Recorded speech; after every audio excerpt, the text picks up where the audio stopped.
Oke. Ya udah kita mulai aja dulu acara kita hari ini. Assalamualaikum warahmatullahi wabarakatuh. Selamat Waalaikumsalam. datang Waalaikumsalam kepada warahmatullahi teman-teman wabarakatuh. semua yang telah hadir pada acara ini, kolaborasi antara Jalar dan juga dengan toko kripto. Telah hadir bersama kita semua Mas Teguh Kurniawan Hermanda atau lebih dikenal sebagai Mas Manda.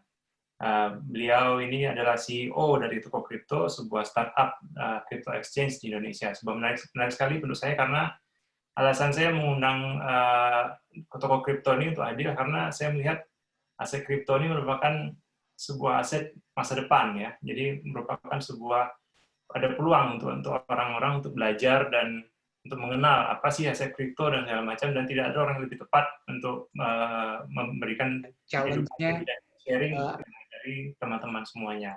Oh, ini udah masuk juga pimpinan dari Jalar. Mungkin sebelum saya mulai dengan diri saya ingin mempersilahkan pada Mas Aditya untuk memberikan kata sambutan mungkin. Halo Mas Adit. Oke. Oke, Mas Aditya mungkin masih sibuk. Ya udah, kita mulai aja dulu Mas sebelum kita mulai ya. Saya ingin memperkenalkan diri saya sebentar. Nama saya Dimas Surya Al-Faruq. Saya lahir dan besar di Pekanbaru, Mas, dari Sumatera. Sumatera. Sama berarti. Hah? Saya numpang lahir, Mas. Numpang lahir di Aceh kalau Di saya. Aceh. Oke. Tapi Oke. saya orang Jawa yang gagal, nggak bisa bahasa Jawa, Mas. Ya, saya justru juga, ibu saya orang Jogja. Wah, Jadi bapak saya orang Minang, tapi saya lahir di Pekanbaru. Jadi saya anak ketiga dari 4 bersaudara. Saya kuliah S1 saya di Pajajaran, S2 saya di Jerman.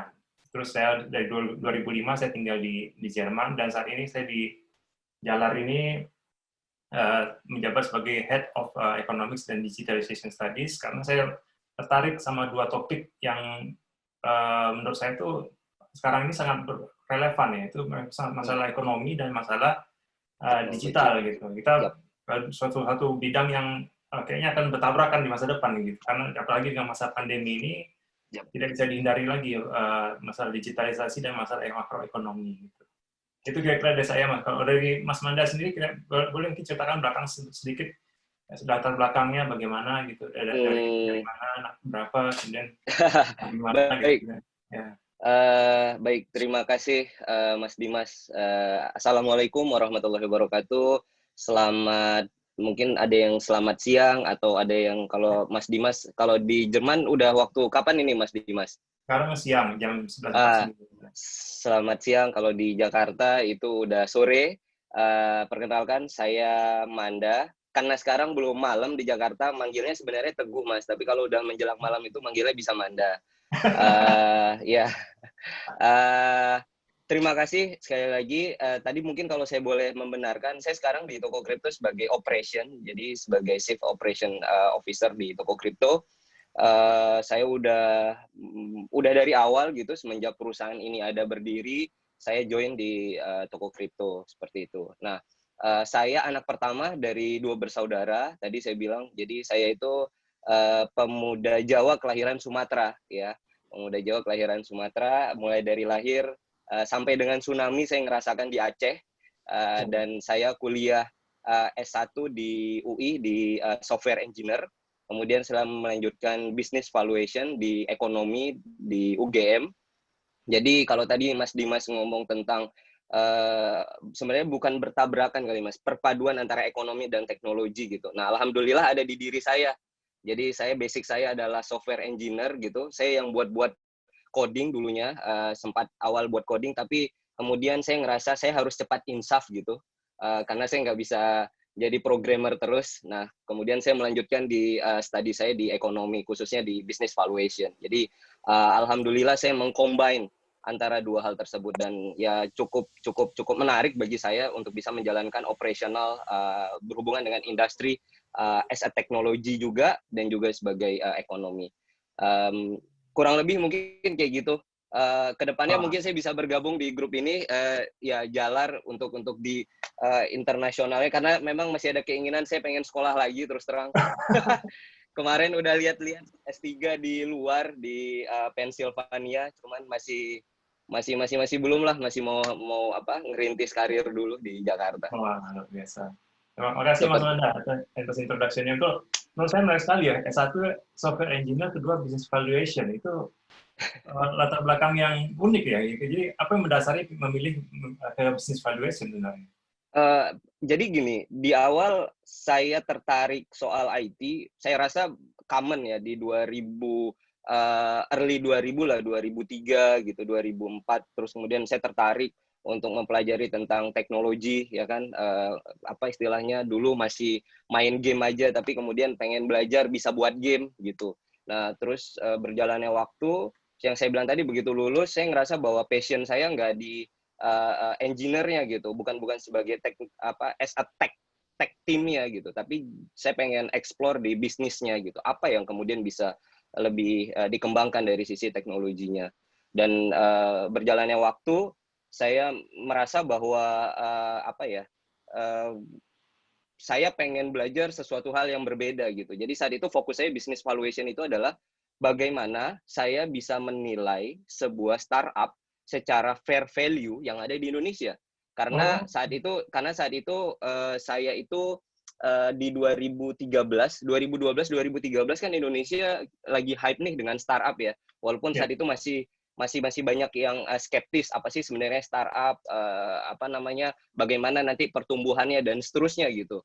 Nah, kalau kita ngomongin sekarang justru banyak anak-anak kuliah yang mau lulus, mereka kalau ditanya pegawai negeri atau startup pasti mereka milihnya startup sekarang kan.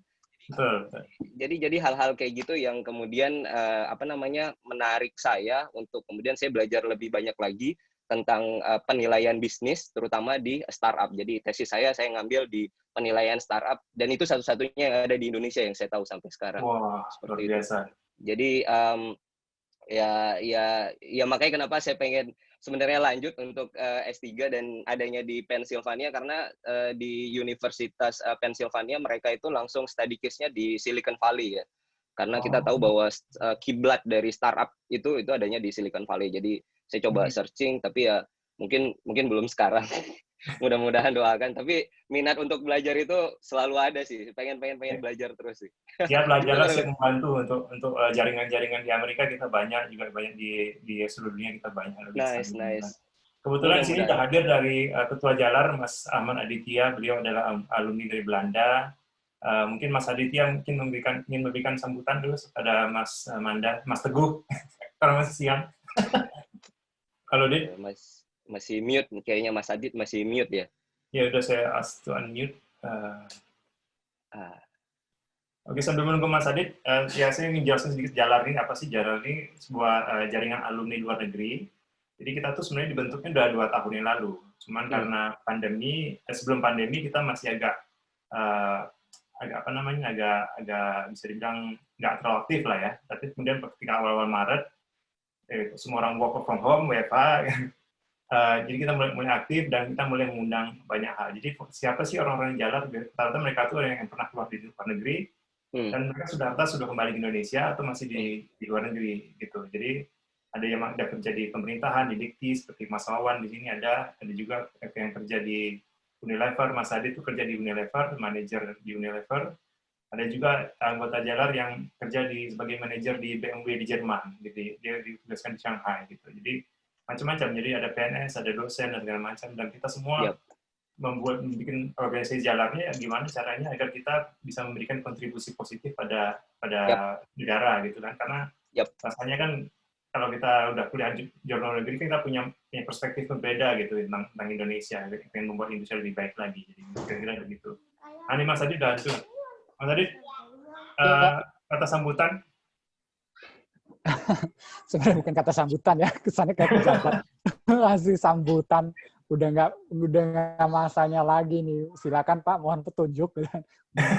Poinnya gini sih sebenarnya. Yang pertama, Mas Teguh terima kasih atas kehadirannya. Sami-sami Mas. Jadi sudah mau hadir di acara yang dibuat oleh Mas Dimas. Mas Dimas ini sahabat saya sudah lama, udah 11 tahun ya Dim ya. Lebih kali ya. Dari 2004 udah 16 tahun berarti.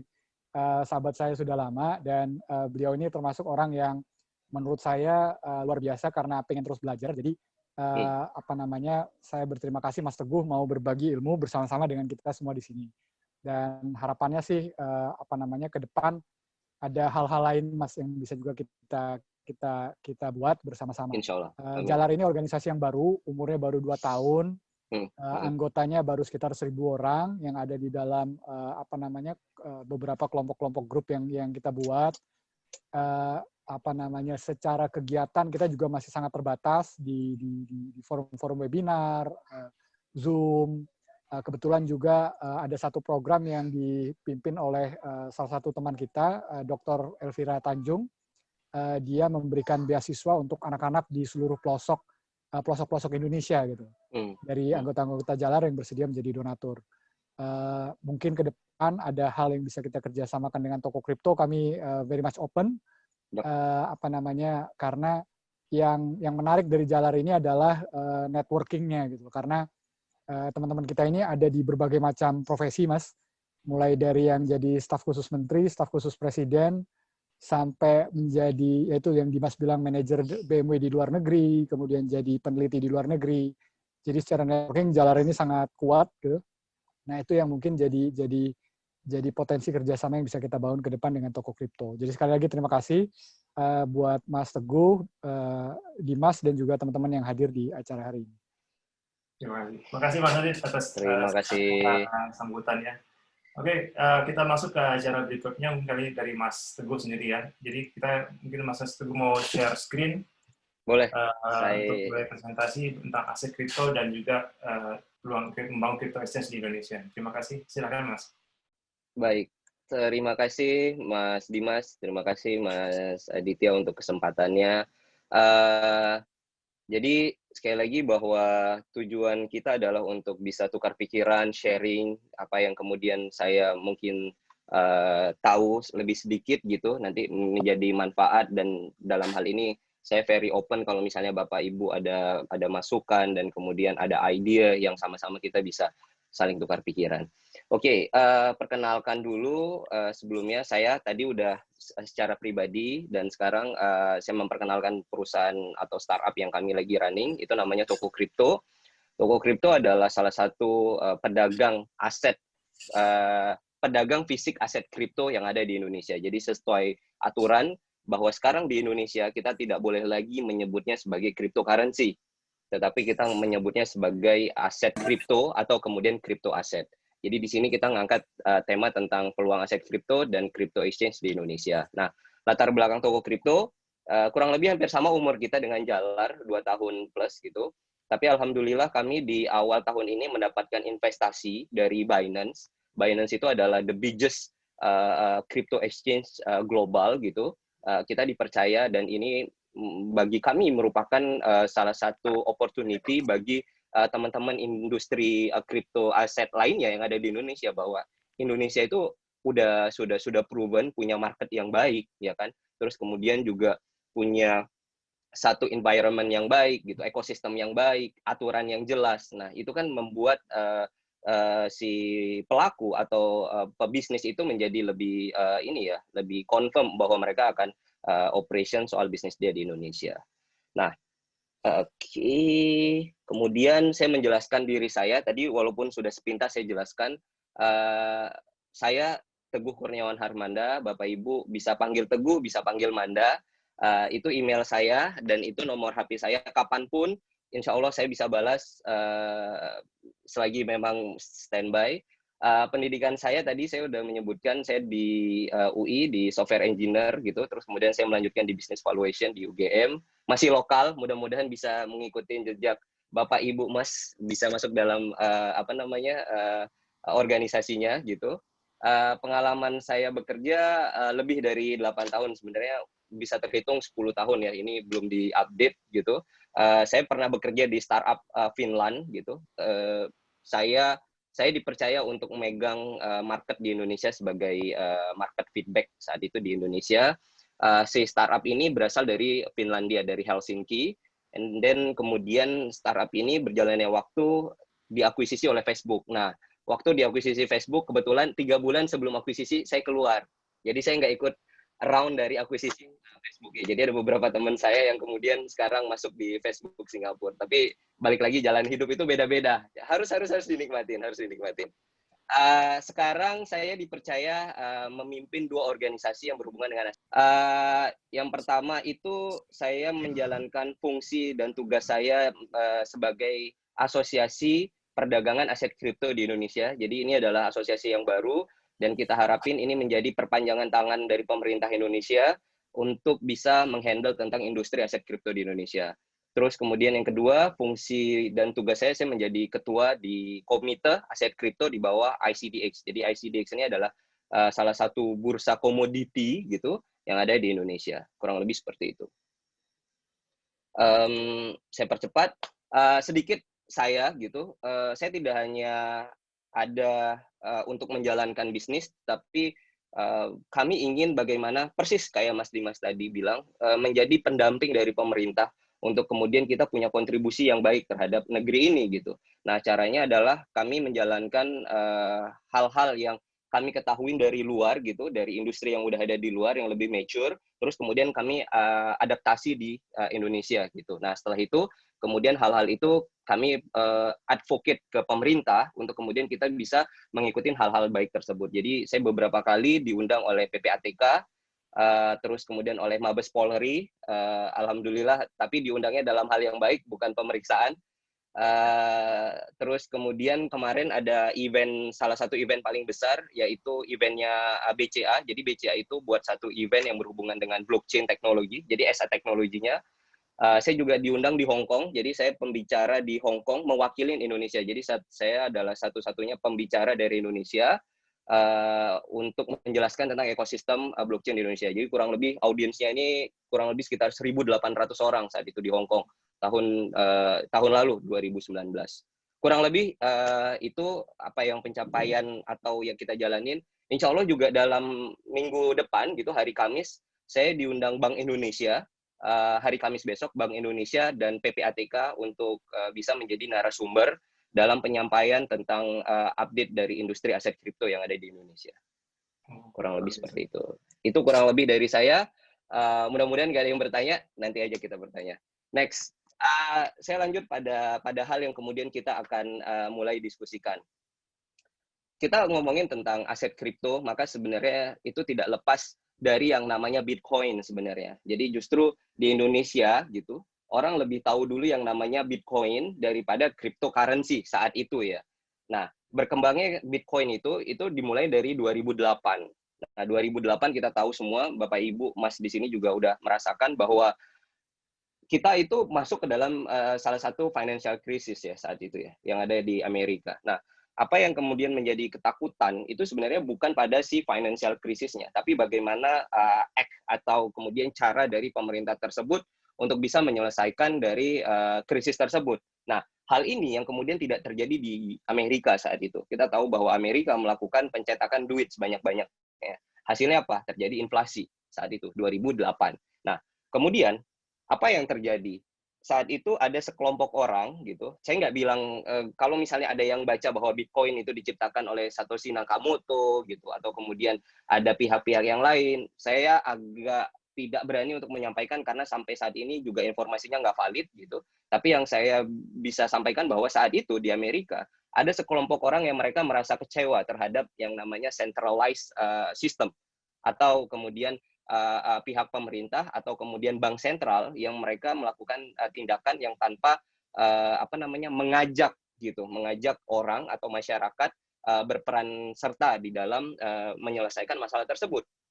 Nah, hingga mereka akhirnya hilang kepercayaan mereka terhadap bank dan centralized authority. Jadi ini yang kemudian membuat sebuah produk atau sistem yang kemudian dikenal orang sekarang namanya Bitcoin atau kemudian teknologi blockchain. Jadi dua hal, sebenarnya ada banyak hal yang kemudian menjadi fungsi, tapi saya coba menyampaikannya bahwa ada dua tujuan utama. Yang pertama adalah mengeliminasi adanya centralized authority, itu satu. Terus kemudian yang kedua adalah menyelesaikan ketidakefektifan. Jadi walaupun sekarang kita ngerasa bahwa sekarang ini kita ngerasa bahwa kita efektif nih, apa-apa udah serba digital. Tapi sebenarnya ini kita bisa buat lebih efektif lagi gitu. Sama seperti sebelum masa digital ini ada, zaman 20 tahun yang lalu, mungkin Bapak Ibu kita dulu itu menganggap bahwa dunia itu udah efektif gitu kan.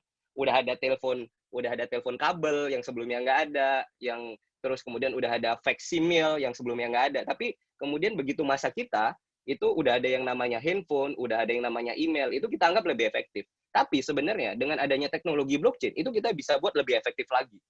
Itu bisa kita buat lebih efektif lagi. Nah, kalau kita ngomongin tentang kripto gitu kan, maka itu tidak lepas dari produk turunannya, yaitu adalah cryptocurrency. Jadi apa sebenarnya cryptocurrency? Orang selama ini tanya gitu, namanya cryptocurrency. Yes, cryptocurrency itu sebenarnya tercipta dari sebuah teknologi yang namanya kriptografi. Jadi ada yang namanya proses kriptografi. Kalau kita taunya sekarang adalah proses enkripsi dan deskripsi.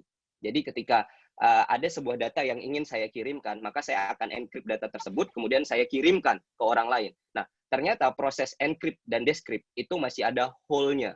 Nah, makanya kemudian berkembang dengan konsep kriptografi. Sebenarnya konsep kriptografi ini juga udah lama, di ahli matematika itu sudah lama, tetapi sekarang baru mulai dikembangkan kembali. Nah, proses kriptografi ini yang kemudian dimanfaatkan sebagai produk turunan untuk penciptaan Bitcoin maupun produk-produk cryptocurrency lainnya.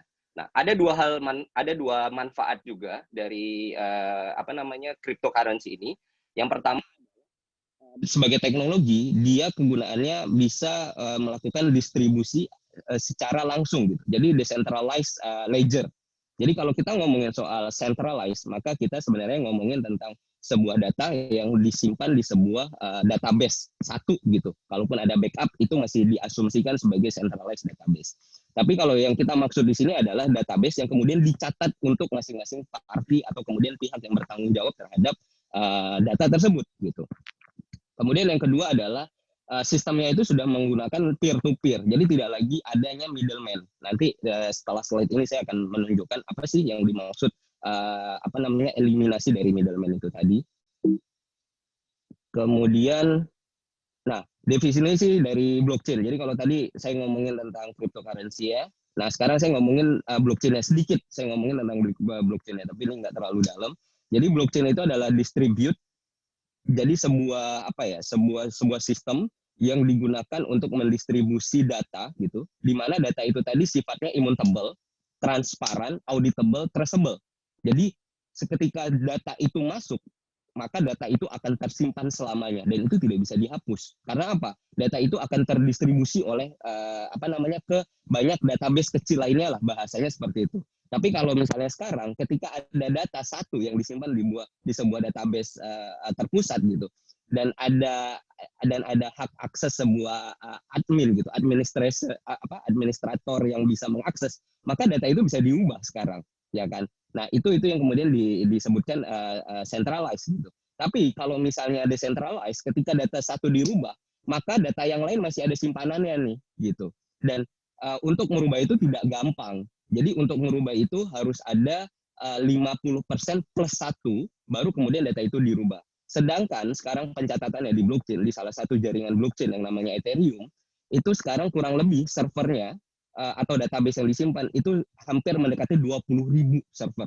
Jadi ketika data satu dicatat, di-record, maka hampir nge-broadcast ke 20.000 database lainnya. Dan imagine kalau misalnya ada hacker yang mau edit datanya gitu, maka dia harus ngedit atau dia harus nge-hack at least 10.000 plus 1 server dari jaringan yang ada di dalam Ethereum. Jadi itu dianggap tidak mungkin lah, dan itu yang dianggap menjadi sangat secure di teknologi blockchain tersebut. Nah, setiap pencatatan tadi itu kemudian kita namakan adalah blocks. Jadi per blok. Jadi pencatatan nanti kalau udah penuh bloknya, maka nanti akan ngebuat blok yang lainnya dan seterusnya. Dan setiap blok itu dia saling terkoneksi satu sama lainnya.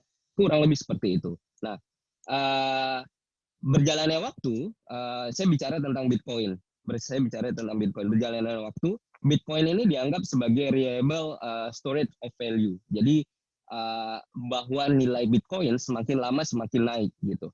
Semakin lama semakin naiknya itu kan pasti ada banyak proses gitu. Sedangkan di Bitcoin itu kita bilangnya menjadi mekanisme pasar yang sifatnya itu adalah supply dan demand. Jadi karena mekanisme pasar, ketika supply Bitcoin yang terbatas gitu dan demand-nya tinggi, itu yang membuat harga Bitcoin menjadi lebih naik lagi dan seterusnya. Jadi most likely kalau saya boleh bilang Bitcoin di sini hampir sama pendekatannya itu seperti pendekatan saya punya aset, yaitu emas atau aset yang lainnya. Makanya kenapa di Indonesia sekarang kripto atau Bitcoin itu dianggap sebagai aset komoditi.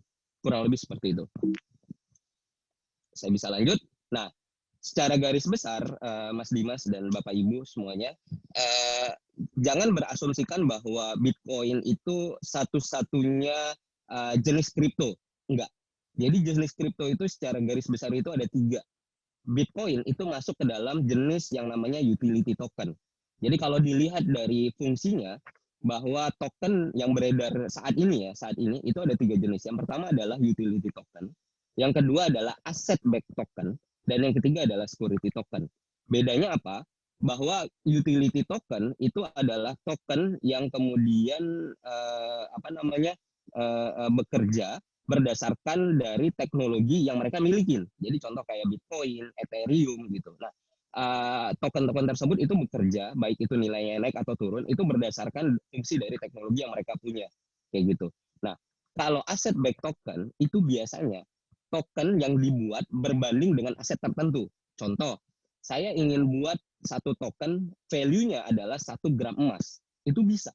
Jadi sebenarnya ini kan perwujudan sebuah digital, ya kan? Jadi ini kan perwujudan digital dari physical things menjadi digital things gitu. Nah, jadi saya juga bisa buat misalnya satu token berbanding value-nya dengan 1 kilogram kopi misalnya. Seperti itu. Jadi apapun itu pendekatan value-nya adalah pendekatan value dari real asset yang ada saat ini gitu. Nah, hal ini yang kemudian memungkinkan value dari kripto itu tadi itu tidak terlalu volatile. Beda sama yang utility token. Bedanya apa? Karena utility token itu kan nggak ada underlying-nya, nggak ada penjamin asetnya apa. Yang dia jaminkan adalah teknologi. Yang namanya teknologi kita nggak tahu permainan harga ya sama ya. Sorry to say kayak misalnya Gojek. Value dari Gojek emang benar value-nya segitu. Nggak tahu gitu. Siapa orang yang bisa proven? Nggak bisa. Karena apa? Yang mereka punya adalah teknologinya dan mereka punya bisnisnya. Nah, kurang lebih hampir sama kayak yang utility token tadi. Tapi kalau ngomongin asset backed token, itu udah jelas bahwa value-nya itu adalah value yang berlandaskan aset tertentu. Nah, yang ketiga, itu adalah security token. Security token, saya nggak panjang-panjang, ini gampang lah. Ini sama seperti bursa saham. Jadi, di situ hampir sama kayak stok. Jadi, maaf Mas Manda. Suara Mas Manda agak hilang. Suara saya hilang. Sekarang gimana? Nah, sekarang bagus. Nah, terima kasih. Oh, sekarang oke ya? Yeah. Oke. Ya, jadi saya ulangin untuk security token tadi gitu, itu kurang lebih hampir sama kayak stok, Mas Dimas. Jadi ketika ada perusahaan, ya kan, kemudian perusahaan itu memiliki misalnya, let's say value-nya adalah 10 miliar.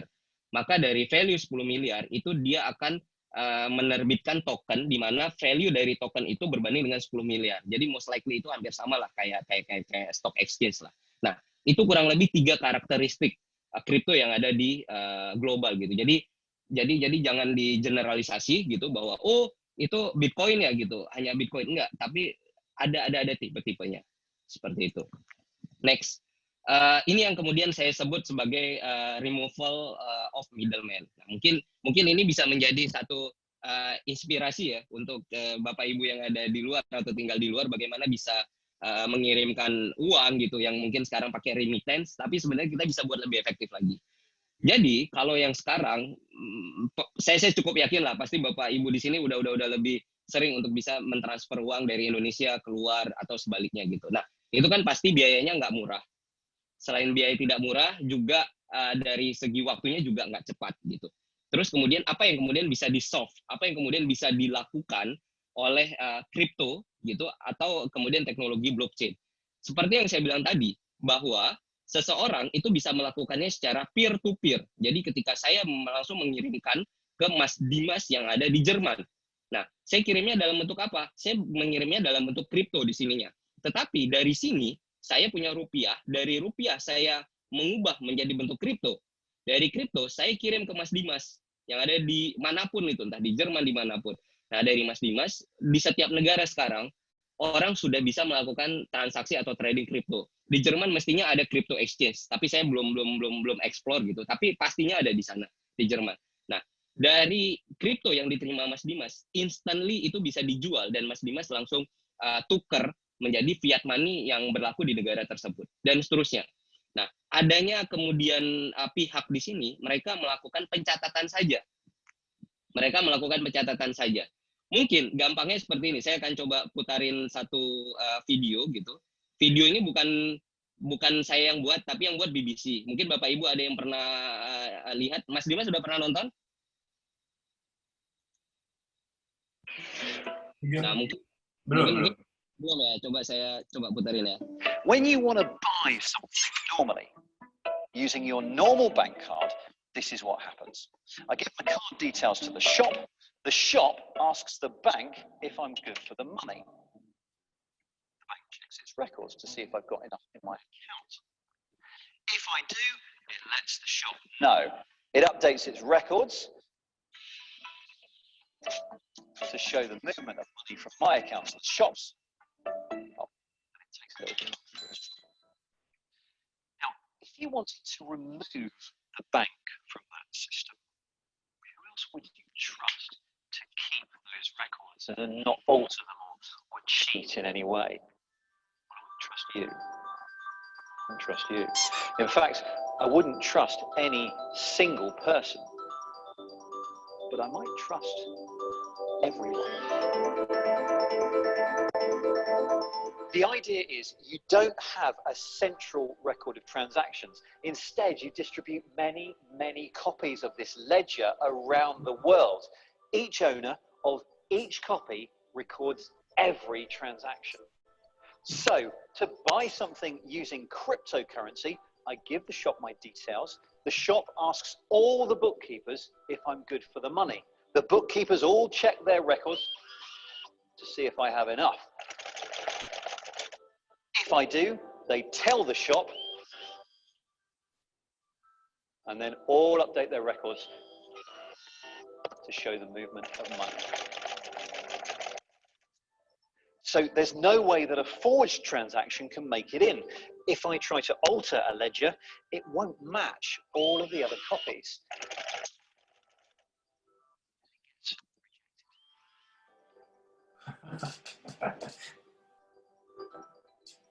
And one of them, at random, will be given a reward of some newly created cryptocurrency.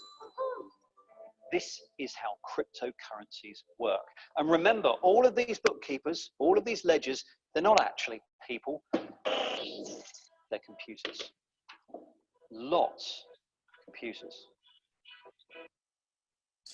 Luar biasa, menarik sekali.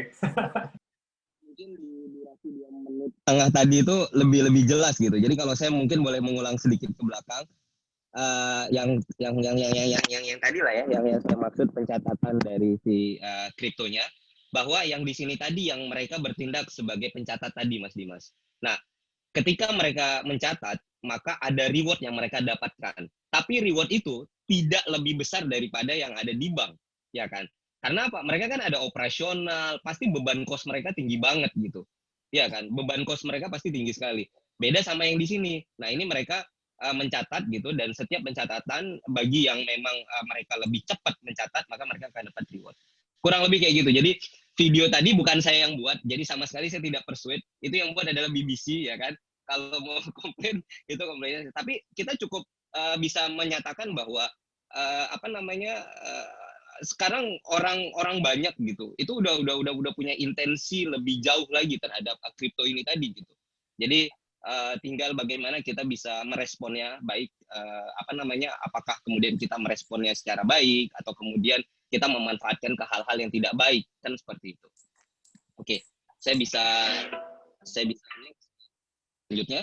Jadi sebenarnya kalau saya boleh mengambil kesimpulan di pertengahan slide saya, bahwa munculnya jaringan peer-to-peer ya seperti Bitcoin ini, ya kan, maka sebenarnya posisi financial institution lainnya itu berada dalam posisi yang mereka itu harus bisa mengadop tentang teknologi atau kemudian sistem ini gitu. Jadi mereka tidak boleh lagi ignorance bahwa oh ini bisa mengancam. Enggak, sebenarnya posisinya bukan itu. Justru posisinya adalah bagaimana bisa mereka bisa mencoba gitu melihat peluang mengimplementasikan teknologi blockchain di dalam sistem mereka. Kurang lebih segitu. Nah, itu tadi kita ngomongin tentang sebagai kriptonya ya. Kalau tadi kita ngomongin sebagai kriptonya. Lalu bagaimana sebenarnya bisnis model yang kemudian kami di toko kripto jalanin gitu, dan kemudian bisnis model yang ada di luar sana. Nah, sedikit saya boleh cerita. Salah satu fungsi dari kripto tadi yang saya bilang adalah tentang transfer aset, Mas. Jadi kalau kita ngomongin tentang conventional money transfer yang tadi lah sudah tahu, udah pasti lebih tahu tentang waktu dan juga high fees-nya. Lantas kemudian sebagai perbandingan apa yang kemudian bisa diselesaikan oleh transfer menggunakan kripto, saya bisa transfer aset atau transfer value ke Mas Dimas itu 5 menit sampai sekarang, Mas. 5 menit sampai. Dan biayanya itu nggak lebih dari $2. Biayanya berapapun aset yang saya kirim ke Mas Dimas itu biayanya nggak sampai $2. Nah, itu adalah salah satu contoh gitu bagaimana kemudian implementasi teknologi ini bekerja. Nah, di sisi yang lain walaupun bertindak sebagai transfer aset, sebenarnya si Bitcoin ini karena memang value-nya yang volatile ya, maka ini memungkinkan membuka kesempatan orang untuk bisa trading sebagai trader gitu, untuk bisa memanfaatkan dari volatilitas harga tersebut. Jadi untuk harga Bitcoin yang bisa kelihatan bahwa harganya sekarang sekian, trennya nanti bagaimana. Nah, ini kan menciptakan sebuah kesempatan untuk mereka bisa trading gitu. Nah, di trading tadi yang saya bilang bahwa biasanya mereka trading ada di utility token, Mas. Jadi beda sama orang yang kemudian bermain di stablecoin atau asset backed token. Jadi kalau misalnya saya mau kirim sesuatu ke Mas Dimas, itu pasti idealnya saya akan menggunakan stablecoin kan, yang mana value-nya itu tidak akan cepat berubah. Bukan saya mengirimkan Bitcoin yang saya begitu beli misalnya 100 juta, begitu saya kirim ke Mas Dimas, nyampainya 90 juta, rugi dong. Gitu. Tetapi saya membelikan sebuah stablecoin, ketika nyampe ke Mas Dimas itu harganya itu value-nya nggak akan terlalu berubah. Nah, itu salah satu manfaatnya. Kalau di trading sebagai sebagai aset ya, trading kriptonya, mungkin juga di sini bisa, mungkin ada malah yang jadi trader ya, itu bisa dilihat bahwa dari perbandingannya spread-nya itu lumayan cukup jauh dibandingkan konvensional alternatif trader lainnya. Sebagai gambaran ini di Nikkei ya, jadi mereka itu di 3 tahun terakhir itu price-nya itu agak stagnan gitu. Jadi harganya nggak terlalu berbeda jauh. Beda sama yang ada di kripto gitu. Di kripto di 3 tahun terakhir itu value harganya itu sudah membentuk sebuah harga yang baru seperti yang ada di sini. Jadi trennya itu semakin lama semakin naik gitu. Karena apa? Karena supply-nya terbatas, tetapi demand-nya itu bertahan, justru malah bertambah, semakin bertambah adopsi orang. Ya, itu kurang lebih dari penjelasan bagaimana utility token itu bekerja. Nah, kita kembali ke aturan atau kemudian apa yang kemudian memastikan kripto itu aman. Di Indonesia, di setiap negara sekali lagi, mungkin sebagai catatannya, disclaimer-nya bahwa setiap negara itu beda-beda. Di Indonesia, kripto itu dianggap sebagai komoditi. Beda sama di Jepang. Di Jepang itu ada perusahaan yang bayar gaji karyawannya itu pakai Bitcoin malah. Seperti itu. Jadi kalau di Indonesia kita mengakuin kripto itu sebagai komoditi, jelas di aturan nomor 99 tahun 2018 di bawah Kementerian Perdagangan. Lebih dalam lagi, itu diatur oleh Bapepti. Jadi Bapepti itu mengatur tentang industri kripto gitu di peraturan nomor 5 tahun 2020 gitu yang menyatakan bahwa aset kripto itu layak diperjualbelikan sebagai aset kripto gitu, dan aset kripto sendiri itu sah untuk dijualbelikan layaknya seperti komoditas lainnya, kurang lebih seperti itu. Jadi yang berperan saat ini adalah Bapepti sebagai regulator kami. Bapepti di bawah Kementerian Perdagangan. Nah, di kesimpulan saya untuk beberapa slide terakhir, saya bisa menyatakan bahwa kripto itu tadi itu adalah sebuah kombinasi antara currency dan payment network. Jadi kalau kita ngomongin soal payment network ini kan kita ngomongin tentang ada di situ Visa, Mastercard, ada UnionPay dan seterusnya. Nah, ini ada sebuah jaringan baru yang sifatnya itu desentralisasi. Tidak ada satu authority pun yang seperti di video tadi yang kemudian menjadi single authority, tetapi kemudian ini menjadi sebuah decentralized di mana semua orang bisa mengambil peran di dalam ekosistem tersebut. Nah, di toko kripto kami itu sudah terdaftar dan kami diawasin oleh Bapepti, dan kita nomor 1 yang menjadi terdaftar di Bapepti. Jadi sekarang total di Indonesia secara khusus itu ada 13 crypto exchange gitu, dan toko kripto adalah yang menjadi pertama yang terdaftar di Bapepti.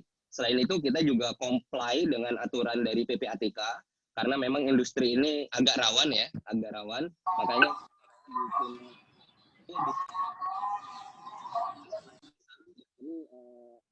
menerapkan dari sistem APO PPT-nya, APO PPT yang ada di dalam industri keuangan yang ada di Indonesia. Selain itu kami juga mendapatkan sertifikat dari Kominfo sebagai penyelenggara sistem elektronik yang terdaftar dan memiliki sebuah standar ISO 27001 seperti itu. Nah, ini sertifikatnya kurang lebih supaya lebih meyakinkan bahwa orang itu tidak menempatkan uangnya di tempat yang istilahnya quote and quote-nya ini masih dipertanyakan gitu. Tetapi kami di toko kripto kami sudah jelas, kami terdaftar dan kami diawasin terus oleh Bapepti sehingga kami punya sebuah payung hukum dan dana nasabah pun juga dijamin gitu di exchange yang terdaftar di Indonesia. Nah, kalau kita ngomongin tentang peluang ya di Indonesia, Mas Dimas, peluangnya masih sangat besar dan masih sangat terbuka gitu.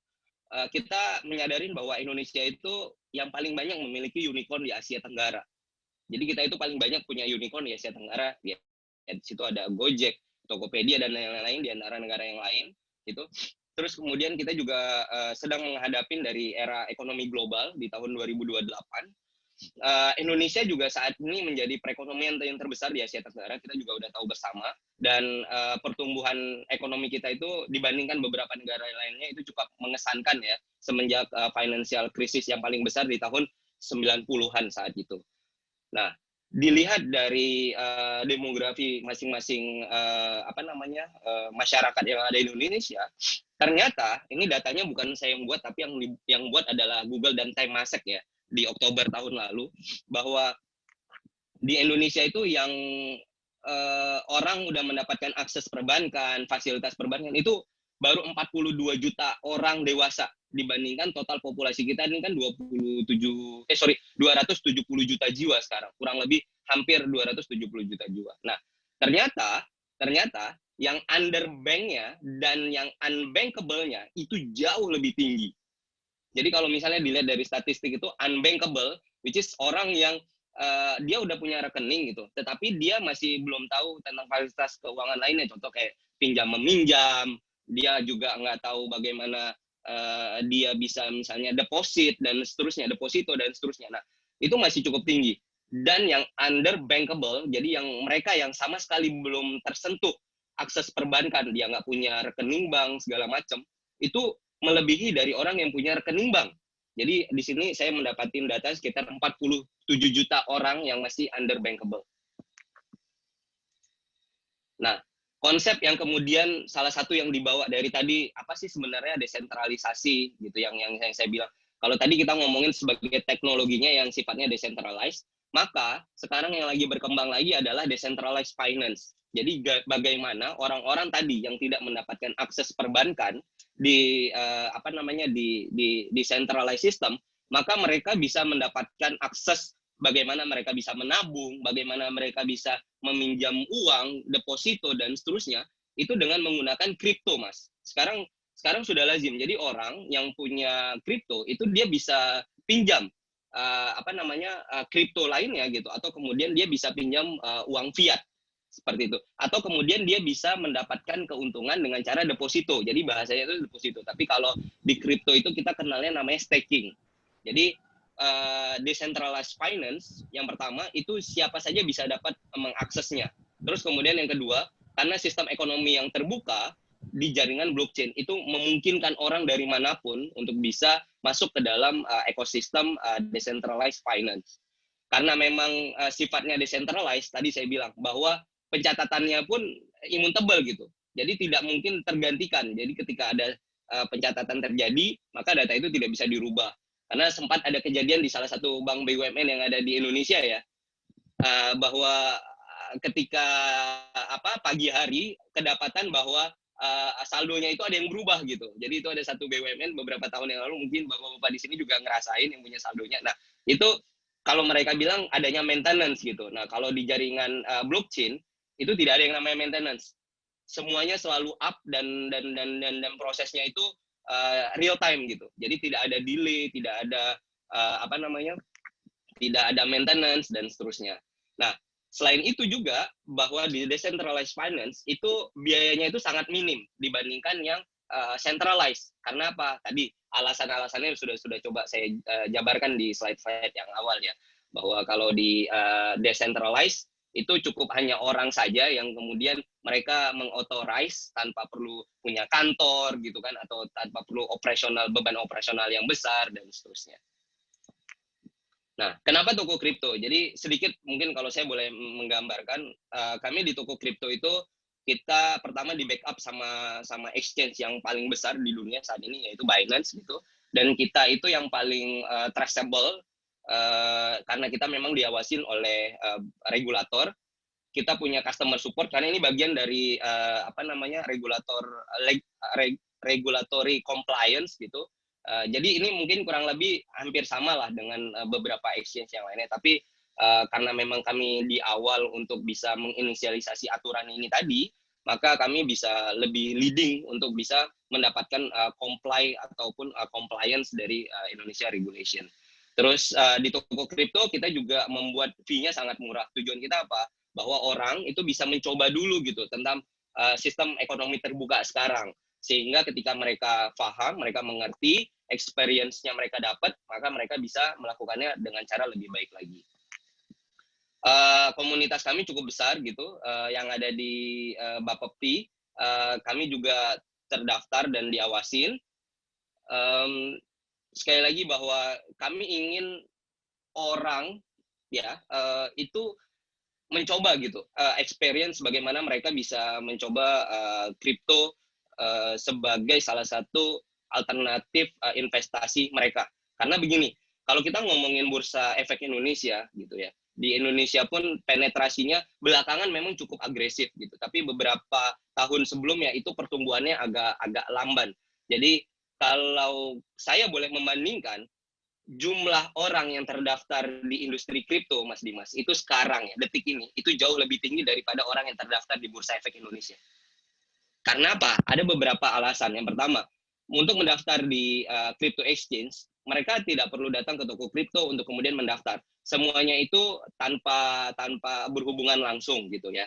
Terus kemudian mereka bisa melakukan proses QIC, know your customer, itu juga dilakukan secara digital gitu, atau sudah secara otomatis dilakukan, dan itu juga nggak sampai 10 menit untuk mereka melakukan proses QIC. Jadi hal-hal ini yang kemudian memudahkan untuk customer bisa onboard dulu untuk bisa mencoba gitu. Terutama milenial, Mas. Jadi milenial yang kami dapatin di Indonesia, hampir setengah pengguna yang ada di dalam toko kripto itu umurnya 34 tahun ke bawah, Mas. Jadi 34 tahun ke bawah. 34 tahun ke bawah mereka coba gitu. Karena mereka bisa beli Bitcoin dengan harga 50.000. Jadi bukan berarti harga Bitcoin 100.000 nih, 100 juta. Terus kemudian saya harus punya uang 100 juta untuk beli satu Bitcoin. Enggak. Tetapi dengan uang 50.000 pun mereka bisa beli Bitcoin. Tetapi balik lagi pecahannya kan enggak satu Bitcoin, tapi 0,0000 sekian Bitcoin. Nah, hal itu yang kemudian mereka coba dulu, experience-nya mereka dapat, ya kan? Terus mereka merasakan ada manfaatnya, maksudnya dari 50.000, udah untung nih jadi 51.000 gitu. Nah, itu mereka jadi termotivasi. Oh ya udah deh, daripada saya beli kopi kekinian atau daripada saya beli boba, lebih baik saya nabung di toko kripto, saya beli aset kripto, kemudian berharap nanti kemudian hari nilainya akan tumbuh gitu. Jadi kesadaran mereka untuk mencoba industri ini tuh semakin lama semakin besar, dan menurut saya itu menjadi sesuatu hal yang positif ya. Nah, kami di Toko Kripto, kita tadi sekali lagi kita tidak hanya fokus untuk soal bisnis, tapi bagaimana tentang edukasi kita ke publik gitu, ke regulator juga. That's why kenapa kami memiliki yang namanya Toko Kripto Ecosystem. Di mana Toko Kripto Ecosystem kami memiliki aplikasi, di mana aplikasi itu juga nanti akan terkoneksi ke dalam aplikasi edukasi yang kami punya. Jadi Toko Kripto kita lagi mengembangkan sebuah aplikasi. Mungkin kalau gambarannya hampir sama kayak ini ya, kayak ruang guru ya. Tapi kalau ruang guru itu kan untuk anak sekolah. Kalau kami bikin sebuah aplikasi namanya Cryptoversity. Jadi Cryptoversity itu bisa digunakan untuk teman-teman mahasiswa. Mereka bisa belajar tentang kripto atau tentang regulasi atau tentang teknologinya dengan cara yang lebih sederhana lagi gitu. Jadi supaya gampang bisa dimengerti oleh mereka. Terus kemudian yang kedua, kami memiliki yang namanya Toko News. Nah, Toko News ini kami menciptakan sebuah agregator berita. Jadi ada beberapa berita dari beberapa sumber, kemudian kami agregat. Nah, kami agregat ini kami memilih berita-berita mana yang baik, karena saya bisa bilang bahwa Indonesia government ini kadang-kadang agak ini ya Mas ya, agak terlalu cepat mengambil respon gitu. Padahal sebenarnya di sisi yang lain industri nggak seperti itu. Tapi sekali lagi ini bukan menjadi bukan menyalahkan pihak government. Yang namanya regulator itu pasti harus untuk bisa menjaga dana nasabah itu tadi. Tapi kadang-kadang ketika yang kami sampaikan itu tidak sesuai, maka itu yang kemudian akan dipertanyakan gitu, dan prosesnya jadi lebih panjang gitu. Dan sedangkan kita tahu di mana-mana yang namanya industri itu pasti selalu mendahului dari regulasi, kan kayak gitu. Itu pasti seperti itu. Kita tahu tentang dilema beberapa industri yang lainnya ya. Jadi duluan ada industrinya maju, baru kemudian regulasinya mengikutin gitu. Jadi dari luar negeri gitu, dari berita-berita asing, kemudian kami agregat, kemudian kami bawa ke Indonesia. Tapi yang kami bawa itu adalah berita-berita positif, berita-berita yang baik, supaya kemudian trust-nya kebangun dan seterusnya. Seperti itu. Dan yang terakhir adalah Toko Outreach. Jadi Toko Outreach ini adalah part di mana kami bisa mengenalkan kripto, Toko kripto, teknologi blockchain ya, seperti halnya saat ini. Jadi saat ini kami melakukan yang namanya Toko Outreach. Jadi biasanya kami diundang ke university, ya kan, kami diundang ke beberapa komunitas untuk kemudian kami bisa memanfaatkan tentang industri aset kripto yang ada di Indonesia.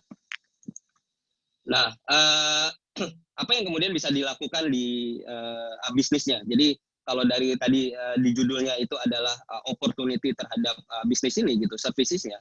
Nah, services yang ada di kami ini yang kami tawarkan itu yang pertama adalah trading, terus kemudian yang kedua adalah settlement yang untuk kemudian cross border transfer value ya, atau kemudian fiat money. Dan yang terakhir adalah investment. Jadi investment itu ada yang namanya staking yang tadi sempat saya singgung juga. Jadi ini adalah main services yang ada di dalam industri exchange atau pedagang aset fisik yang ada di Indonesia. Jadi most likely kurang lebih hampir sama, tetapi yang paling banyak adalah di sini ya. Jadi pedagang fisik aset kripto paling banyak di sini, tetapi kami di Toko Kripto kami coba mengembangkan lainnya, ada di settlement dan ada di investment. Jadi hal-hal ini yang menjadi daya tarik orang untuk kemudian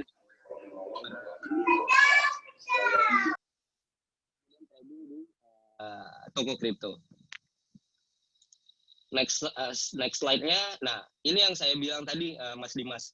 Selain ada yang namanya kategori asset back token atau asset back token itu kita nyebutnya adalah stable coin. Nah, sekarang ini pemanfaatannya itu sudah lebih banyak lagi. Jadi bukan hanya soal nabung. Justru malah sekarang itu trennya lebih banyak ke cross border transfer.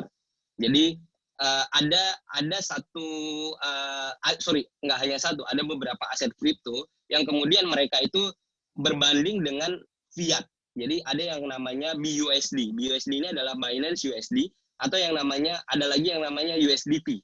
USDT itu adalah USD Tether. Nah, value mereka ini adalah 1:1 berbanding dengan harga USD saat itu. Jadi contoh nih misalnya USDT ya, harganya itu adalah 1 USDT itu seharga misalnya 14.900 sekian. Karena apa? Value dari USDT tersebut itu sama persis seperti value dari USD. Jadi itu yang kemudian ini menjadi daya tarik untuk kemudian bisa transfer aset kripto ya. Jadi lebih gampang dan lebih efisien. Nah, kami di toko kripto, kami mengembangkan yang namanya adalah BIDR atau Binance IDR. Nah, nanti mungkin Mas Dimas kalau mau ngirim uang dari Jerman gitu ke Indonesia, mungkin bisa menghubungin saya gimana mekanismenya. Saya pastikan jauh lebih murah, Mas. Saya pastikan jauh lebih murah, lebih efektif, lebih cepat. Nggak ada yang namanya waktu weekend itu nggak ada. Jadi mau masukin hari Sabtu pagi, nyampenya ya Sabtu pagi plus 10 menit misalnya. Jadi sangat cepat gitu dan lebih efektif. Nah, selain itu juga ya itu tadi fast dan low in fees for transaction. Nah, itu salah satu keutamaannya.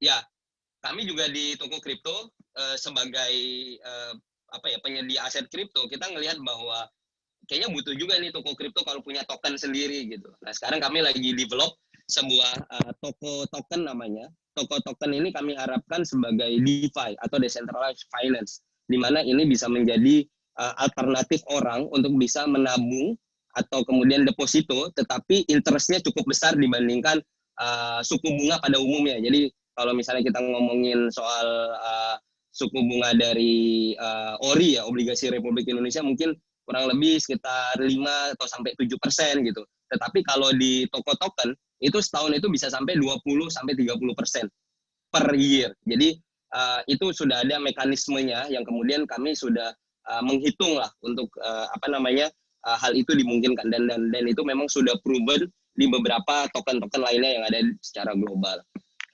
Seperti itu.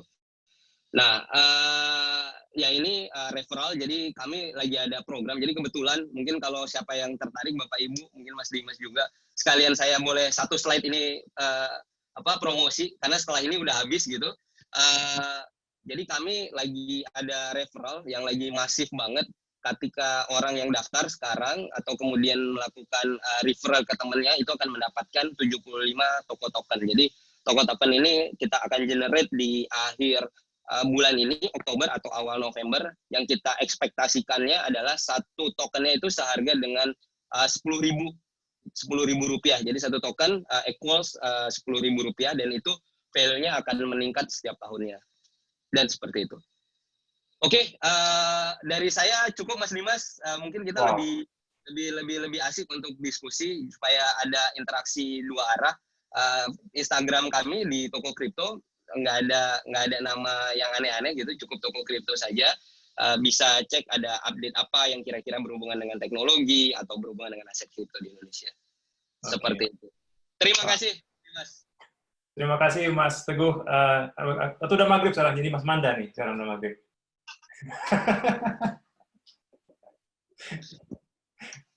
Oke. Ya luar biasa nih presentasinya, betul-betul penjelasan yang sangat mendetail dan sangat mendalam, dan saya sendiri jadi mengerti gitu apa cryptocurrency dan apa itu toko kripto dan segala macam.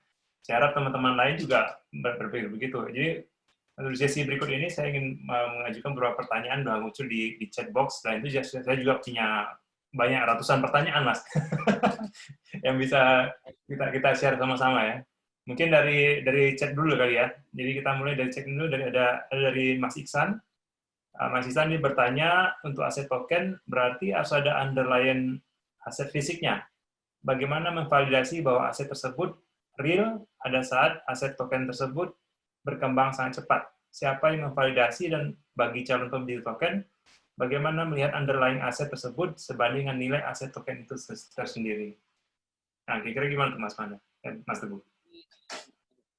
Jadi, terima kasih Mas, pertanyaannya menarik banget.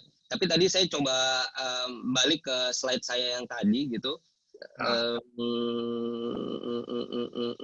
Ya, di sini. Jadi di slide ini kita harus ngomong bahwa token yang mau dibeli itu apa dulu, Mas Iksan? Apakah token itu utility token atau token itu adalah asset backed token? Kalau utility token itu tidak ada validasi terhadap harga dan kemudian underlying harganya, itu nggak ada. Itu hanya purely kalau saya boleh bilang itu adalah mekanisme pasar gitu. Tetapi sekali lagi bahwa yang memvalidasi itu adalah yang pertama teknologinya dan kemudian orang-orang yang menjalankan dari bisnis tersebut dan peluang bisnisnya di masa yang akan datang. Nah, paling yang di-assess itu adalah hal-hal tersebut, Mas Iksan. Tapi saya nggak mau ngejelasin terlalu dalam di utility, tapi saya akan ngejelasin yang di asset back tokennya. Bagaimana kemudian saya memvalidasi ketika aset yang saya beli tokennya itu benar-benar memiliki real asset ya, Mas. Jadi gini, di Indonesia itu tidak hanya ada namanya Bapepti sebagai regulator. Di bawahnya itu ada yang namanya itu KBI, Mas. KBI itu adalah Clearing Berjangka Indonesia, atau kemudian ada juga namanya ICX, Indonesia Clearing House. Jadi di Indonesia cuma ada 2 sekarang. Nah, 2 lembaga ini mereka bisa menerbitkan sebuah atau sesuatu gitu sebagai kolateral aset. Itu bisa. Nah, contoh misalnya gini, saya mau bikin namanya adalah Manda Token. Nah, Manda Token ini berbanding dengan 1 bungkus Indomie misalnya nih. 1 bungkus Indomie. Jadi harga Indomie misalnya berapa? 1.800 nih misalnya sekarang kan. Wah, saya tahu banget nih anak Indomie soalnya. Nah, terus kemudian saya ingin menerbitkan 10.000 token Manda. Berarti logikanya saya harus memiliki 10.000 bungkus Indomie, ya kan? Nah, 10.000 bungkus Indomie ini, Mas, ini akan disimpan di dalam gudang. Jadi akan disimpan di dalam gudang. Nah, nantinya ada sebuah lembaga. Nah, kalau misalnya sekarang itu tadi tidak hanya KBI atau Indonesia Clearing House, tapi ada lembaga, misalnya contoh kayak Scofindo ya. Scofindo di Indonesia, itu kan bisa melakukan audit gudang. Benar nggak sih aset tersebut itu jumlahnya adalah 10.000 bungkus Indomie, ya kan? Nah, kalau memang benar, nanti akan muncul tuh sebuah kolateral aset. Nah, kolateral aset itulah yang digunakan untuk saya bisa menerbitkan token. Kayak gitu. Nah, di Indonesia ini masih agak bukan rancu, agak tabu, Mas. Masih banyak orang yang skeptis. Tapi tidak di Singapura. Jadi saya punya partner di Singapura. Kebetulan dia menjalankan token juga, kripto juga. Underlying asetnya itu adalah 1 gram emas. Mungkin Bapak Ibu di sini. Digix. Nah, kok bisa tahu, Mas? Iya, saya juga ngikutin masalah aset back token. Nah. Digix itu yang punya teman saya, Mas. Oh, boleh nanti kita diskusi bareng-bareng. Itu ownernya sahabat saya. Jadi dia juga yang bawa saya ke Hong Kong jadi pembicara itu. Jadi dia mewakilin Singapura, terus kemudian dia bilang, Manda bisa nggak ikut saya ke Hong Kong untuk mewakilin Indonesia gitu, karena Indonesia harus maju. Kebetulan dia itu jadi saya agak keluar dikit ya. Si owner Digix ini dia memang Singapurian, ibunya Singapura, bapaknya itu Kalimantan, Mas. Oh. Jadi ada darah-darah Indonesia gitu, makanya dia bilang ayo kita angkat Indonesia gitu. Oke, saya bilang oke. Jadi Digix itu teman saya, namanya Sean. Nah, mereka itu di Singapura, mereka memang nyimpan emas. Emas itu disimpan di 1 gudang. Nah, gudang itu terus diaudit by periodic. Nah, cara lainnya untuk kemudian saya membuktikan bahwa emas itu ada, kalau misalnya saya punya 100 Digix, Mas Dimas, saya bisa datang ke ke counternya Digix gitu, yang spesial yang mereka punya. Saya bisa tukar dengan 100 gram physical emas. Jadi dari token yang digital bentuknya, itu saya bisa tukar menjadi bentuk real emasnya. Nah, karena apa? Mereka simpan gitu kan. Mereka nggak mengada-ngada, ya kan. Nah, itu salah satu contoh bagaimana bisnis ini atau kemudian industri ini sudah berjalan di luar negeri, dan itu sudah banyak yang melakukan itu.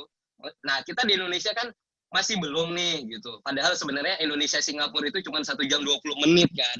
Tapi kenapa gap kita ini, padahal saya selalu bilang seandainya Indonesia kita bisa tiru gitu, yang memang udah berjalan Mas, bisnisnya mereka berjalan sekarang. Nah, hal-hal itu yang kemudian saya adopsi lah, saya bawa ke Indonesia untuk kemudian kita bisa advocate ke regulator gitu, bahwa caranya kayak gini gitu, nggak usah terlalu dibuat sulit. Kadang-kadang kan kayak harus audit ya Scofindo, tapi itu rentetannya panjang sekali. Saya nanya ke dia yang dari Singapura, bro emang gimana sih gitu, terus dia jelasin kayaknya gampang banget ya saya bilang kalau di sana ya. Tapi sekali lagi itu mungkin perlu waktu. Ya insya Allah Indonesia juga step by step bisa ke arah sana lah. Kayak gitu. Jadi jawaban saya kurang lebih kayak tadi Mas Iksan, bagaimana token yang dibeli itu apa dulu? Apakah utility token ataukah asset backed token? Jadi saya menyambung pada Digix tadi. Akhir-akhir ini saya suka ikutin beritanya Digix.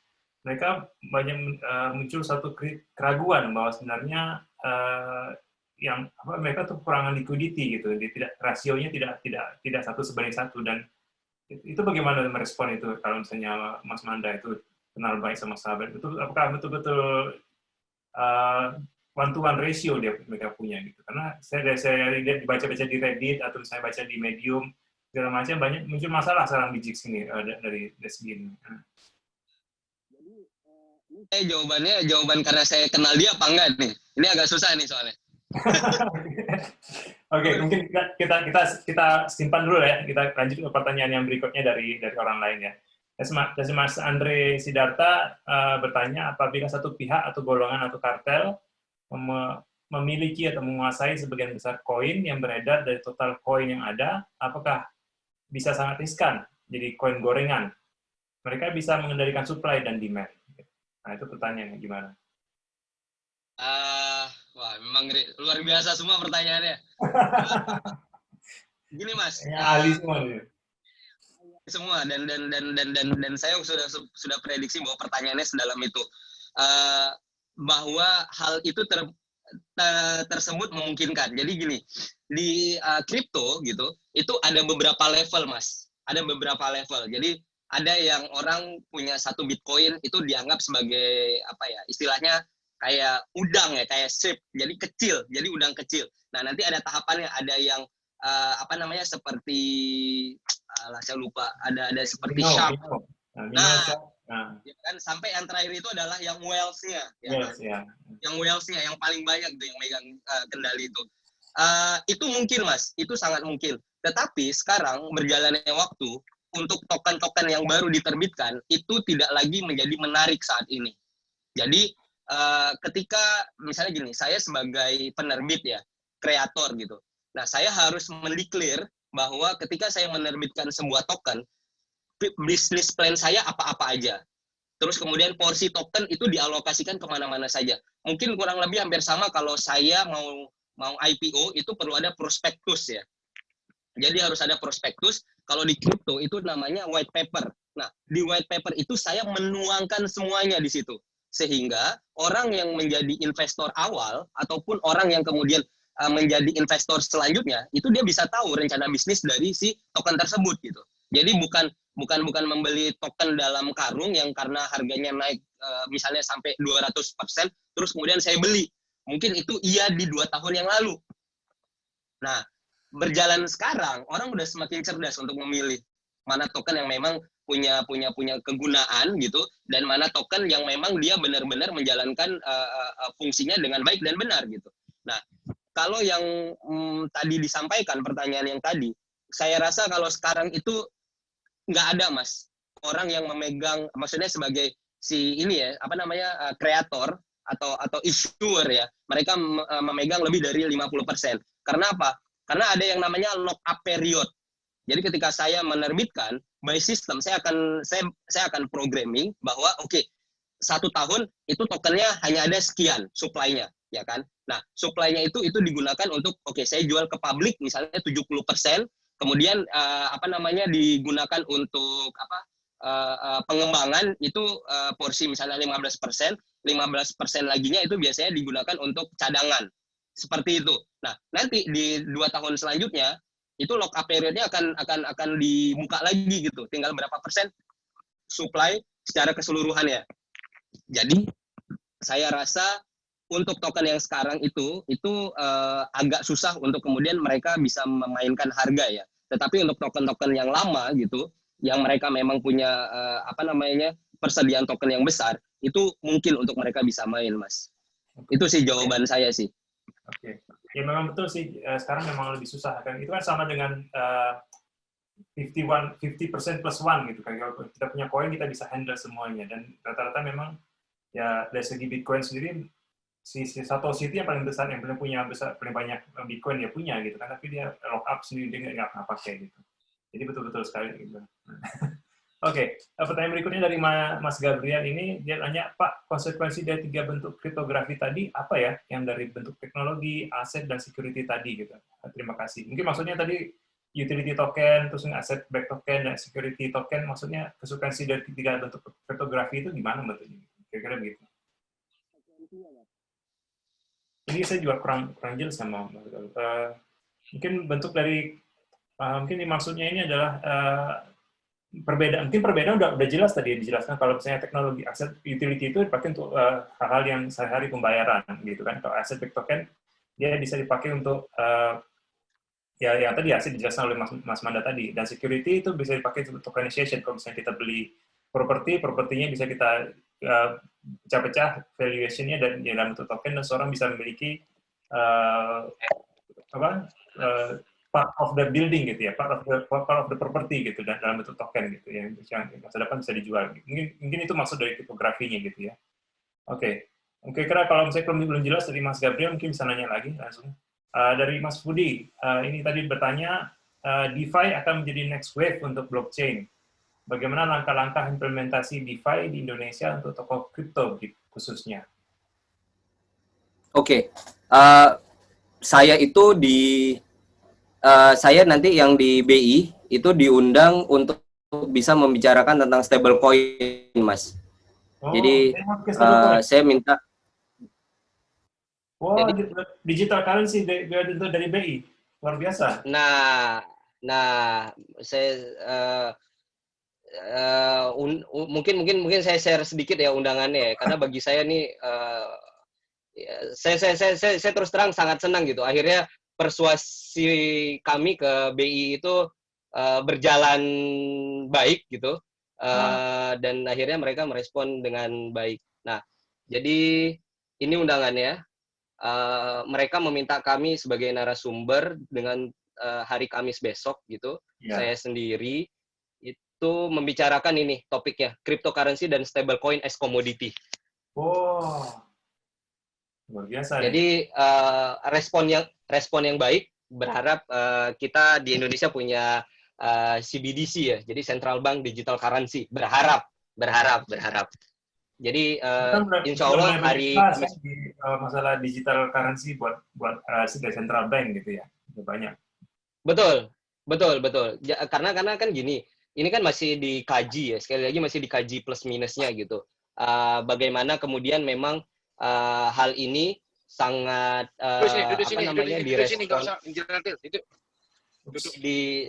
direspon baik gitu. Direspon baik, atau kemudian si kripto ini malah menjadi tidak baik lah di ekosistem finance di Indonesia gitu. Nah, jadi besok saya coba memaparkan gitu. Tetapi sorry, tadi pertanyaannya apa, Mas? Sorry, boleh diulangin nggak, Mas? Aduh. Yang tadi, yang di atas tadi, konsekuensi dari kriptografi dari 3 aset ini tadi kayaknya, teknologi, kemudian aset, security. Tapi yang pertanyaan berikutnya itu tentang DeFi. DeFi akan menjadi next wave untuk blockchain. Bagaimana langkah-langkah implementasi DeFi di Indonesia untuk toko kripto gitu. Oke. Ya, untuk yang DeFi, saya jawab yang untuk DeFi dia lagi. Ya DeFi itu menjadi sebuah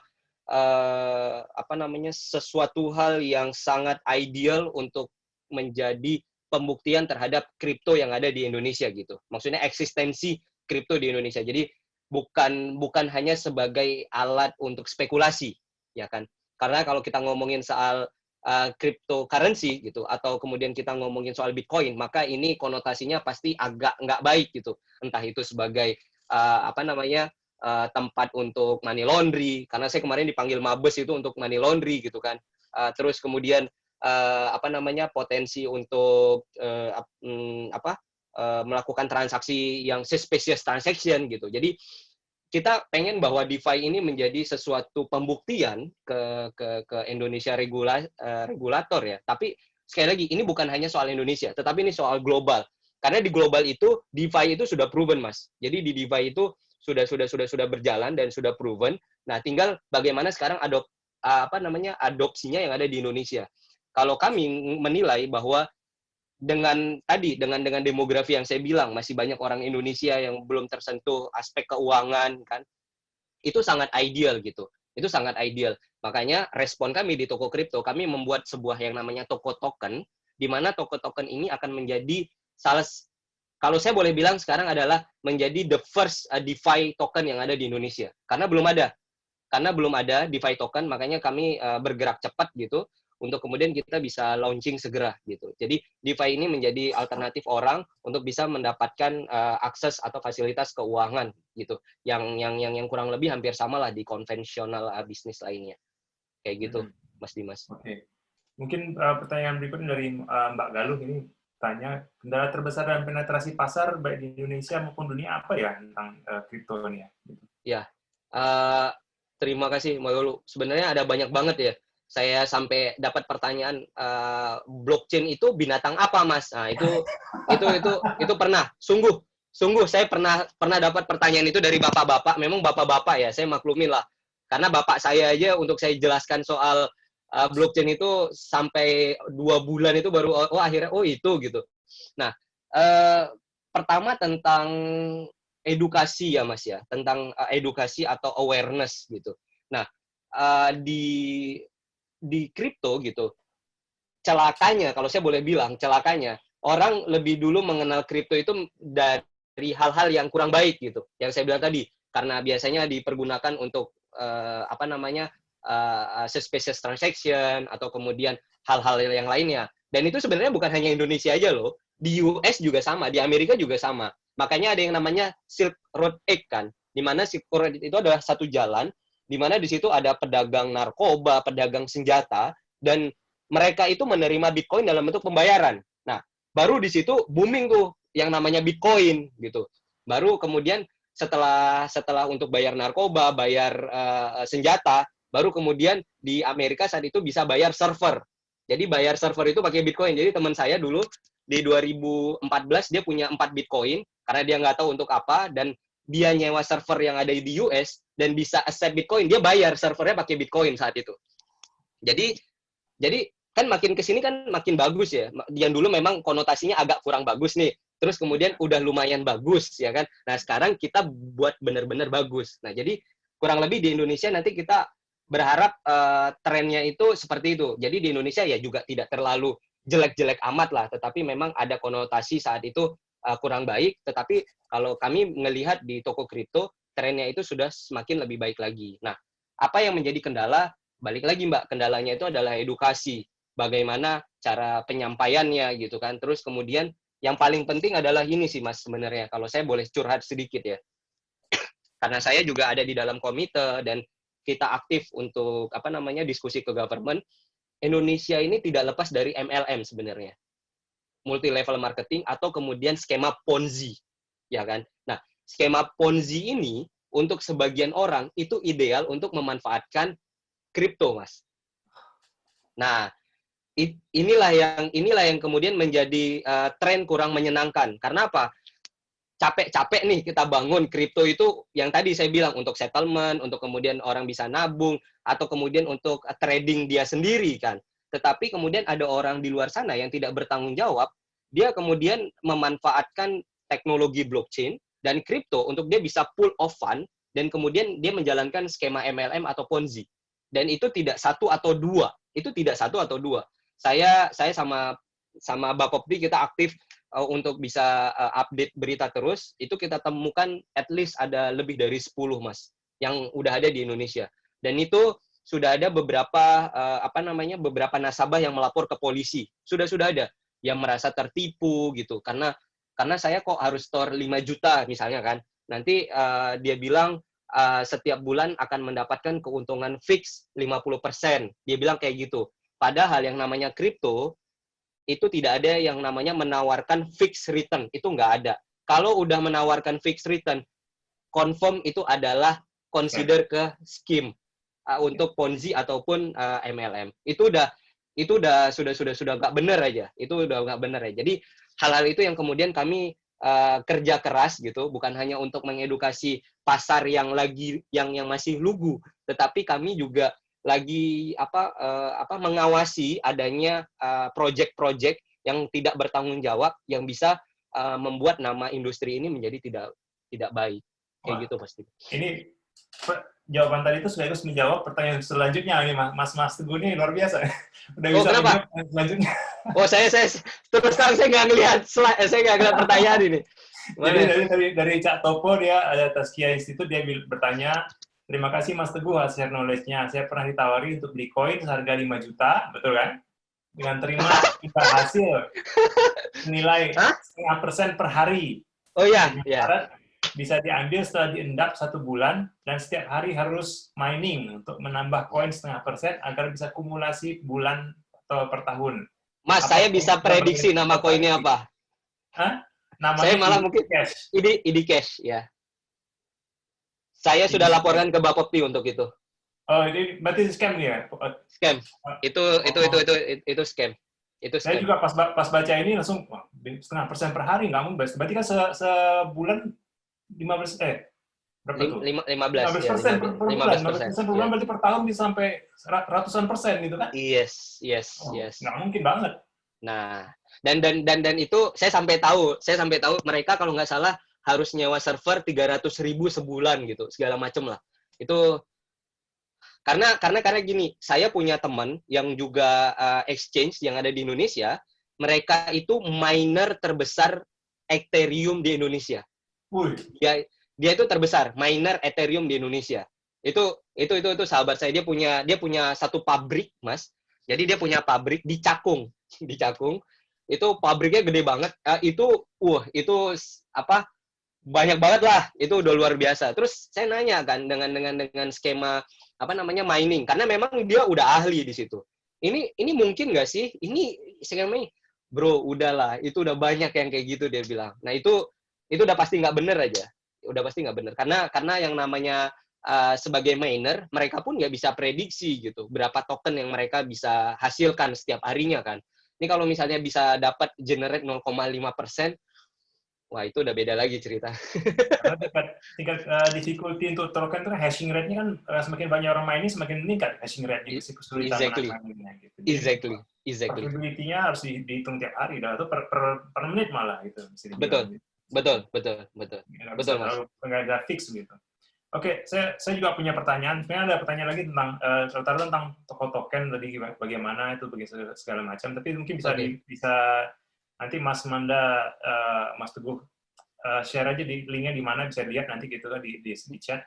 Pertanyaan tadi mengenai asset back token itu tadi, itu peraturannya gimana sih di Indonesia? Apakah sudah diatur atau belum atau gimana itu? Apakah boleh diperdagangkan atau nggak boleh atau gimana itu? Belum ada, Mas. Jadi gini. Nah, sebenarnya nih untuk bapak yang regulator atau kemudian yang bersinggungan dengan regulator, ini menjadi peluang yang menarik sebenarnya. Jadi begini, untuk proper rules-nya itu belum ada, Mas. Jadi sekali lagi, kalau proper rules-nya itu belum ada di Indonesia. Tetapi saya secara personal, saya diajak oleh salah satu BUMN untuk kemudian kita mau melakukan uji coba terhadap aset back token ini. Jadi apa yang kemudian mau diangkat, Mas? Ini luar biasa loh. Mungkin Mas Dimas juga punya idea ya untuk ini ya. Di Indonesia kita punya kesulitan tentang menjual komoditi di harga yang murah. Maksud saya gini, kalau kita baca berita itu ada petani tomat yang ada di Brebes, mereka sampai buang tomatnya ke jalan gara-gara 1 kilonya cuma Rp600 gitu. Nah, dan itu terjadi ketika mereka mau memanen. Dan ketika baru mereka mau memanen gitu. Dan logikanya itu ketika mereka menjual, mereka pasti rugi. Kan kayak gitu. Nah, apa yang kemudian lagi mau dibahas? Saya diajak kemarin dan saya mau diminta sebagai ngepalain si project ini. Cuman saya bilang, ntar dulu Pak, aturannya nggak jelas, saya nggak berani gitu. Jadi aturannya adalah gini, si tomat itu, ya kan, tomat atau jagung atau apapun, itu akan disimpan, Mas, di dalam gudang. Tapi sekali lagi, ini adalah komoditi yang memungkinkan disimpan, tapi ada periode waktu yang diperhitungkan ya. Jadi kayak tomat kan nggak bisa disimpan dalam jangka waktu yang lama sekali kan nggak bisa. Tetapi untuk dengan treatment tertentu itu bisa disimpan 1 bulan atau 2 bulan, itu masih memungkinkan gitu untuk program disimpan, apalagi kayak jagung dan seterusnya. Mereka ini misalnya nih ada tomat yang dipanen, misalnya let's say ya 1 ton gitu. Nah, tomat 1 ton ini kemudian disimpan di gudang, terus kemudian diaudit. Nah, 1 ton ini kemudian kita generate menjadi 1.000 token. Berarti 1 token berharga 1 kilo kan? Iya. Ya kan? Karena kan 1 ton saya generate menjadi 1.000 token. Jadi 1.000 token tomat gitu. Nah, pada saat masuk di gudang itu bulan Januari. Diperkirakan ketika nanti di bulan Februari, akhir Februari, itu harga tomat udah stabil, Mas. Iya. Jadi tomat yang pada saat itu saat panen harganya murah dimasukkan ke gudang, terus kemudian dibuat tokenisasi. Nah, tokenisasi ini siapa yang mau beli? Itu adalah masyarakat Indonesia. Jadi hampir sama kayak obligasi. Jadi jual utang negara lah bahasanya gitu. Ya untuk bond ya. Jadi bond-bondnya RI gitu. Nah, ketika nanti dalam kurun waktu 2 bulan, maka si token tadi itu akan di buyback. Token akan di buyback. Ketika token di buyback, maka petani itu akan mendapatkan harga kewajaran dari komoditas yang dia simpan sebelumnya. Jadi pada saat dia simpan, dia bisa mendapatkan uang. Jadi dia nggak perlu ke bank untuk menjaminkan kolateral asetnya dia.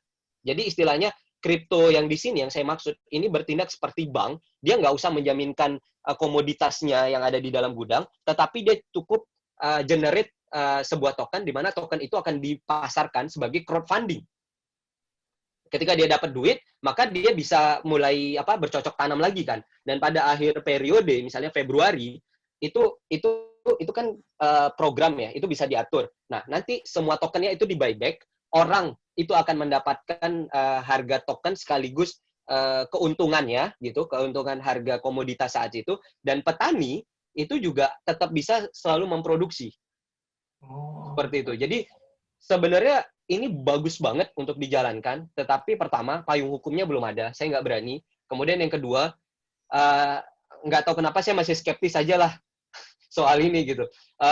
Saya bilang more than happy saya bisa menjalankan, tetapi apakah cukup yakin kepentingan-kepentingan yang ada di sana itu bisa terakomodir apa enggak? Itu pertanyaan saya ke salah satu BUMN ini dan mereka nggak bisa jawab sampai sekarang. Karena kita tahu bahwa untuk kayak mafia-mafia komoditi itu di Indonesia masih banyak banget, Mas. Enggak, ini kan bisa masalahnya kan bisa sebelum saya lanjut pertanyaannya, mungkin ini di chat udah pada bilang ini sholat maghrib, jadi mungkin iya.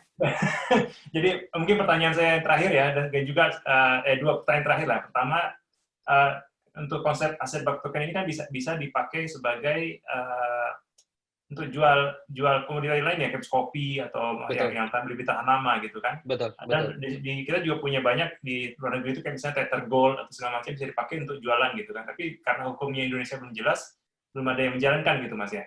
Betul. Okay. Betul. Jadi hal-hal itu yang kemudian masih menjadi gap ya Mas untuk kebetulan saya nggak berani melawan aturan Mas. Termasuk saya di toko kripto. Jadi saya masuk toko kripto pun saya bilang kan saya diajak gitu. Saya bilang oke, saya running toko kripto, saya mau bergabung, saya mau masuk, tapi satu hal, saya nggak mau masuk penjara, saya bilang. Ya kan? Gimana caranya? Maka toko kripto harus comply dengan aturan. Makanya saya diminta jadi operation ya, saya pokoknya mengikuti semua aturan yang ada. Jadi Oke, ini pertanyaan terakhir saya ya. Gimana silakan. Ya, jadi maksud saya itu yang kemudian kalaupun di luar negeri atau kayak di Singapura aja nggak usah jauh-jauh ya. MAS itu mereka aturan tentang kripto itu ada, aset backed token sepengetahuan saya ada ya, MAS ya di Singapura, kayak di Indonesia itu kayak OJK ya. Itu mereka udah ada gitu. Nah, kita di Indonesia belum ada. Itu yang kemudian menjadi kesulitan Mas untuk kita bisa mengimplementasikan. Ya, luar biasa sekali Mas Teguh. Ini sebenarnya pertanyaan masih ratusan nih. Kayaknya kita butuh bikin sesi kedua. Gimana? Kira-kira Mas Teguh setuju nggak kita bikin sesi kedua di hari-hari yang lain ini? Insya Allah Mas. Saya dengan senang hati saya senang banget bisa diskusi kayak gini. Senang banget karena mungkin saya bisa tahu perkembangan juga dari case yang lain yang Bapak Ibu lebih tahu dari saya sih. Iya, mungkin nanti saya bisa kontak sama Mbak Christine untuk schedule acara kita berikutnya gitu kan. Dan Siap, karena insya ini Allah. kayaknya never ending story, karena memang pertanyaan saya sendiri belum saya tanyakan ini, baru satu keluar tadi. Mungkin saya bisa nanya langsung ke Mas Teguh secara privat gitu kalau misalnya ya. Mas Teguh bersedia. Jadi ya mungkin silahkan gitu, itu nomor handphone saya, itu email saya, 24 jam, insya Allah saya bisa menjawab gitu. Kalau ada pertanyaan, ada hal yang menarik kita diskusikan gitu, Bapak Ibu. More than happy untuk bisa diskusi. Oke. Mungkin dari Mas Teguh sendiri ada nggak satu pertanyaan yang belum kira-kira pengen ditanyakan tapi belum ditanyakan sama saya gitu yang terakhir? Enggak. Kalau saya malah pengen gini, Mas. Kalau saya sekarang gitu, bukan prinsip ya, tetapi menjadi goal saya adalah saya ingin membawa ekosistem crypto economics untuk seluruh orang yang ada di Indonesia. Itu aja sih. Jadi kita bukan ngomong soal Bitcoin, kita bukan ngomong soal cryptocurrency, tapi kita ngomong tentang crypto economics gitu. Dan itu impian saya untuk kemudian ini menjadi lebih masif lagi dan orang bisa menerima dengan lebih objektif gitu, dan pemanfaatannya juga bisa lebih nyata. Itu sih paling Mas Dimas dari saya. Terima kasih. Ini kayaknya kita frekuensinya nyambung banget nih. Kayaknya kalau kita diskusi peer to peer. boleh. Siap. Boleh Mas, siap. Dengan senang hati. Ya udah, karena waktu juga yang memisahkan kita, ada maghrib di Indonesia. Terima kasih. Di sini juga masih siang, nggak punya apa-apa. Ya, terima kasih pada Mas Teguh dan Toko Kripto atas kehadirannya, dan juga saya akan kontak lagi Mbak Christine untuk schedule khusus untuk hanya tanya jawab aja, tidak presentasi gitu. Jadi kita bisa just Q&A, ask me anything atau MA lah istilahnya. Ya, ask me anything, bisa kita bikin acara kedua dan kita bisa undang lagi lebih banyak orang lagi gitu. Terima kasih semuanya teman-teman. Terima kasih Bapak Ibu. Terima kasih sekali lagi. Assalamualaikum warahmatullahi wabarakatuh. Waalaikumsalam warahmatullahi wabarakatuh. Terima kasih Mas Dimas, Bapak Ibu. Terima kasih Mas. Sampai bertemu lagi. Assalamualaikum.